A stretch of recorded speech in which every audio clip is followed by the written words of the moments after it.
کابل کې طالبانو سره بنډارونه کوي خو نړیوالو غونډو کې پښې وهي.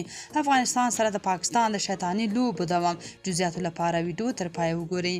تېره ورځ چې د پاکستان د بهرنیو چارو وزیر کابل ته راغلی و او د افغان حکومت چارواکو سره لیدنې او ګرمې ژمنې وکړي، خو بلخوا بیا همدا پاکستان له یو خوا د طالبانو مخالفینو ته غونډې جوړوي او له بلې خوا بیا نړیوالو غونډو کې د طالبانو پښې وهي او د افغانستان بدنامۍ ته یې ملا تړلې ده.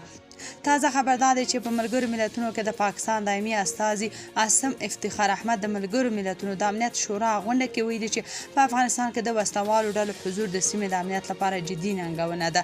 نوموړي ویلي چې یادې ډلې په افغانستان کې پټان ځایونه لري او پر پاکستان بریدونه کوي. عاصم افتخار احمد تېره ورځ د ملګرو ملتونو د امنیت شورا په غونډه کې ویلي چې پاکستان د ترهګرو پر وړاندې جدي مبارزه کړې ده، خو په افغانستان او سیمه کې د تحریک طالبان پاکستان او بلوچ وسلوالو ډلو حضور د اندېښنې وړ دی او د دغه هیواد ملي امنیت ګواښي.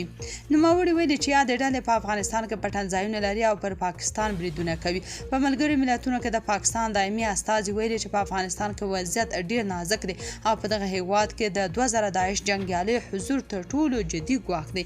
افتخار احمد زیاته کړې چې د افغانستان دننه او له هغه ځایه ترهګري د دغه هیواد سیمې او نړۍ لپاره تر ټولو لوی ګواښ دی.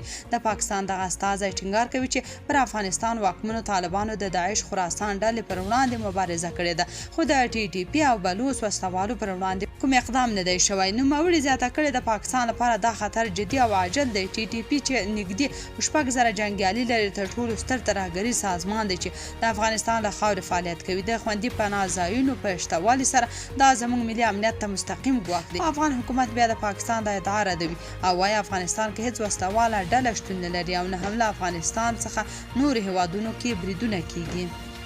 تاسو د اړه څه نظر لرئ؟ کمنټ کې شریک او چینل هم سبسکرایب کړئ.